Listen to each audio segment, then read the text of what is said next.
Assalamualaikum warahmatullahi wabarakatuh. Alhamdulillahirabbil alamin. Wa qala Allah ta'ala fil Qur'anil karim a'udzubillahi minasyaitonir rajim. Bismillahirrahmanirrahim.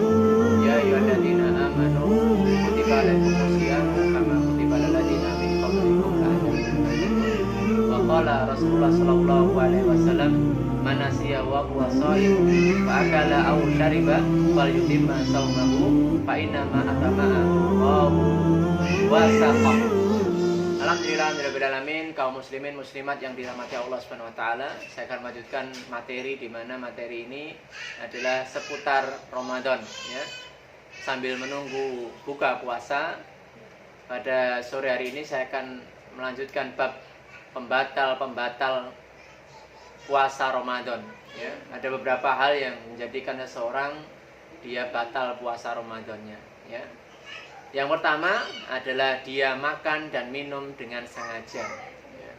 Mungkin setelah dia melakukan puasa, menahan diri dari terbitnya fajar atau adzan subuh sampai berbuka, yaitu adzan maghrib. Di saat perjalanan itu, waktu itu dia makan atau minum dengan sengaja sehingga puasanya dia batal. Lalu bagaimana ketika dia makan dan minum tetapi tidak dengan sengaja?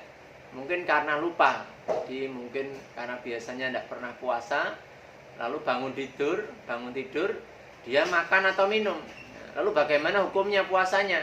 Nah, kalau dia lupa atau tidak sengaja, maka puasanya tidak batal ya, sebagaimana Rasulullah SAW menyebutkan dalam tadi sudah mukadimah saya sampaikan, manasiya wa huwa shaimu fa akala aw syariba falyutimma saumahu fa innama atamahu Allahu wasaqah ya, barang siapa yang lupa lalu dia makan atau minum padahal dia sedang berpuasa, maka hendaknya dia sempurnakan puasanya karena sesungguhnya Allah memberikan makan dan minum kepadanya. Hadis riwayat Bukhari nomor 1831.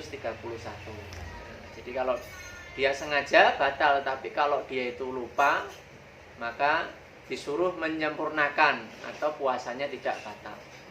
Lalu yang kedua adalah muntah dengan sengaja. Nah, jadi muntah dengan sengaja itu juga membatalkan puasanya. Tetapi ketika muntahnya itu tidak sengaja, mungkin karena perjalanan, terus perjalanan akhirnya dia muntah, maka tidak mengapa ya.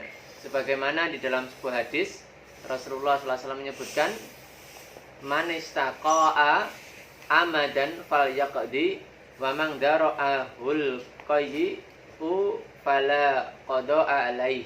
Barang siapa yang muntah dengan sengaja, maka hendaklah dia mengganti puasanya.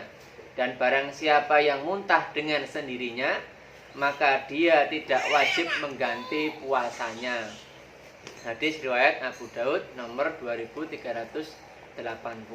Jadi yang kedua adalah ketika dia muntah dengan sengaja, tetapi ketika dia muntahnya tidak sengaja, mungkin karena habis kepanasan atau mungkin habis perjalanan terus dia muntah tidak sengaja, maka diperbolehkan dia melanjutkan puasanya. Lalu yang ketiga adalah haid atau nifas walaupun menjelang maghrib. Nah, berdasarkan ijma atau kesepakatan para ulama. Jadi ketika sudah mendekati ternyata wanita tersebut dia haid, nah maka batalah puasanya, harus mengganti di hari yang lain. Lalu yang keempat adalah jima atau hubungan suami istri ya, barang siapa yang di saat berpuasa di siang hari pada bulan Ramadan, maka puasanya batal dan wajib membayar kafaroh atau tebusan sebagaimana disebutkan dalam hadis Abu Hurairah radhiyallahu anhu nomor 1936. Apa kafaratnya? Yaitu membebaskan budak atau mengeluarkan uang seharga budak. Atau yang kedua, jika tidak mampu membebaskan budak, maka berpuasa 2 bulan berturut-turut. Lalu yang ketiga, Jikalau itu tidak mampu, yaitu membebaskan budak tidak mampu, berpuasa 2 bulan berturut-turut tidak mampu, maka kafaratnya atau tebusannya yaitu memberikan makan 60 orang miskin. Jadi kafarat atau tebusan bagi orang yang dia itu melakukan jima di saat puasa atau di saat waktu antara adzan subuh sampai adzan maghrib, dia melakukan itu, maka dia batal puasanya dan harus membayar kafarat, yaitu dengan kafarat yang tadi sudah saya sampaikan. Ketika dia melakukannya itu di luar waktu yang telah ditentukan tadi, maka diperkenankan, misalkan malamnya, nah itu boleh ya. Lalu bagaimana ketika puasa tetapi kalau kita ini menjumbu atau mungkin mencium istri, nah hukumnya bagaimana? Puasanya tidak batal. Nah, sebagaimana disebutkan dalam hadis riwayat, di mana riwayat tersebut menjelaskan kepada kita, kana nabiyyu yuqabbilu wa yubashir wa huwa shaim wa kana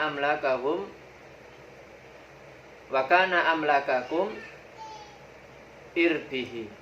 Nabi biasa mencium dan menjumbu istrinya sedangkan beliau dalam keadaan berpuasa, dan beliau adalah orang yang paling kuat menahan syahwatnya. Hadis riwayat Bukhari nomor 1927. Jadi di sini kalau hanya sekedar mencium istri itu diperkenankan, tapi kalau sudah sampai ke hubungan jima atau hubungan badan suami istri tidak boleh ya. Ini yang bisa sampaikan, mudah-mudahan bisa menambah keimanan kita, ilmu kita, sehingga kita lebih bisa memaksimalkan puasa Ramadan ini, dan kita berharap bersama-sama mudah-mudahan Allah menerima puasa kita, amal ibadah kita, amal soleh kita semuanya. Assalamualaikum